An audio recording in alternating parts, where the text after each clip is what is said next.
సరే ఏంటి immigration shake up అనే చర్చ ఆ వర్డ్ బాగా వింటున్నాం. 2026 చాలా మందిని భయపెడుతోంది ఇమిగ్రెంట్స్‌ని అమెరికాలో ఉన్న ఇమిగ్రెంట్స్‌ని.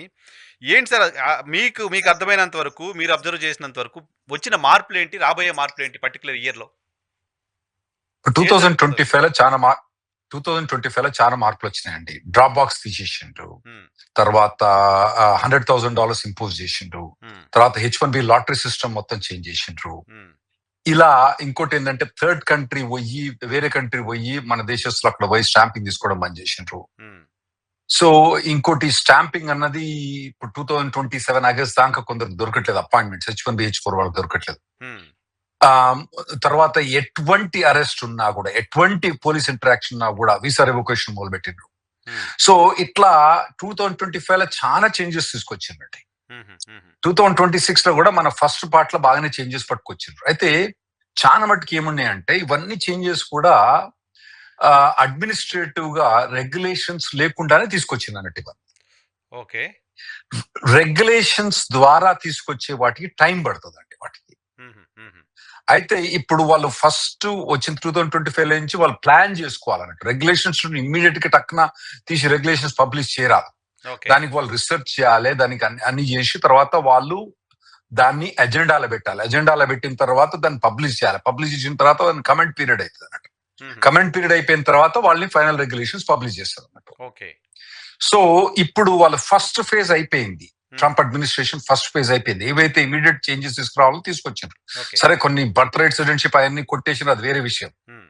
$100,000 కూడా కొట్టేసినా కూడా ఇప్పుడు ఇప్పుడు కోర్ట్ స్టే ఇచ్చింది కాబట్టి ప్రస్తుతం $100,000 ఇంకా వసూలు చేస్తూనే ఉంటారు మనకు.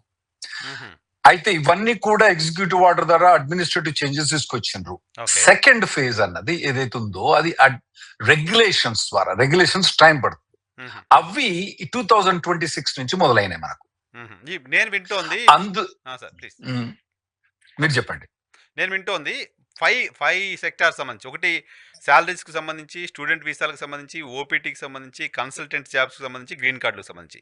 ఈ 5 రైట్. సెక్టార్స్‌లో కీలకమైన మార్పులుంటాయని చెప్తున్నారు. తర్వాత ప్రపోజ్డ్ రూల్స్ అవును. అంటున్నారేంటి? ప్రపోజ్డ్ రూల్స్ అంటే ఏంటి? ప్రపోజ్డ్ రూల్ ఒరిజినల్ రూల్‌గా ఎప్పుడు మారుతుంది? ఆగిపోయే ఛాన్స్ ఉంటుందా? ప్రపోజ్డ్ రూల్ టైంలో మనమేమన్నా వాళ్ళకి సలహాలు, సూచనలు ఇవ్వడానికి అవకాశం ఉంటుందా? అక్కడ సిటిజన్స్‌గా ఉన్నవాళ్ళు గాని, ఇమిగ్రెంట్స్ గాని? ప్రపోజ్డ్ రూల్స్ అన్నది మొదలు అజెండాలో పెడతారండి. అజెండాలో పెట్టిన తర్వాత ఆ ప్రపోజ్ రూల్ అనేది పబ్లిష్ చేస్తారు. హుహు. పబ్లిష్ చేసి పబ్లిక్ ని కమెంట్ అడుగుతారు. మీకు ఏం కావాలి, హ్మ్. మీకు ఈ రెగ్యులేషన్స్ మేము పబ్లిష్ చేస్తాం, దీనివల్ల మీకు వచ్చే ఇబ్బంది ఏంది, హ్మ్. దాని గురించి కమెంట్స్ అడుగుతారు అన్నట్టు. ఓకే. ఆ కమెంట్స్ అడిగిన తర్వాత అది 30 days కమెంట్ పీరియడ్ ఉంటుంది అన్నట్టు. హుహు. ఆ కమెంట్స్ అయిన తర్వాత వాటిని అన్ని కన్సిడర్ చేసుకొని వాళ్ళు ఫైనల్ రూల్స్ పబ్లిష్ చేస్తారు. ఓకే. ఇప్పుడు మీరు 5 చెప్పిండ్రు. హ్మ్. ఒకటి మీరు చెప్పింది ఏంటంటే స్టూడెంట్ వీసా సాలరీ ఇంక్రీజ్ అని చెప్పారు. H1B సాలరీ ఇంక్రీజ్ అన్నారు. హ్మ్. అది ఆల్రెడీ ప్రపోజ్ రెగ్యులేషన్స్ పబ్లిష్ చేసి కమెంట్ పీరియడ్ కూడా అయిపోయింది. ఓహ్! అయిపోయిన తర్వాత ఇప్పుడు ఎప్పుడైనా చేంజెస్ ఎప్పుడైనా పబ్లిష్ కావచ్చు అది. హుహు.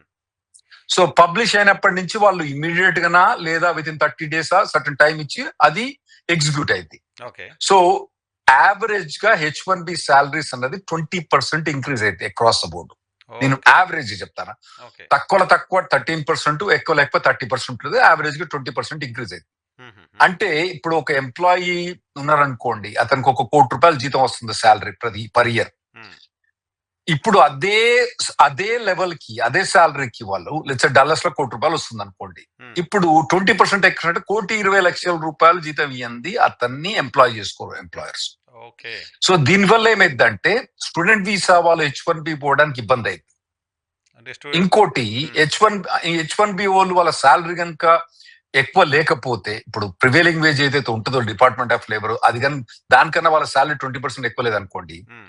ఇప్పుడు ఇప్పుడు మీ ఎంప్లాయీ ఉన్నారు, హ్మ్. ఒకతనికి సాలరీ మీరు అంతకన్నా ఎక్కువ పే చేయలేరు. హ్మ్. చేయనప్పుడు ఏం చేస్తారు, రిమూవ్ చేస్తారు. నాయన సుబ్బారావు గారు మీరు ఇక బయలుదేరండి. మీది H1B ఎక్స్పైర్ అయిపోతుంది కదా, హ్మ్. అయిపోయిన తర్వాత నేను ఎక్స్టెండ్ చేయని చెప్పి మీరు ఎక్కడికైనా పోండి అని చెప్పేస్తారు. ఓకే. సో ఉద్యోగాలు ప్రమాదంలో అది పడిపోతాయి. ఇంప్లిమెంటేషన్ ప్రమాదం. అది ఎప్పుడైనా ఇంప్లిమెంట్ కావచ్చు అంట. హుహు. హుహు. అది ఆల్రెడీ ప్రపోజ్ రెగ్యులేషన్ పబ్లిష్ చేసి కమెంట్ పీరియడ్ కూడా అయిపోయింది.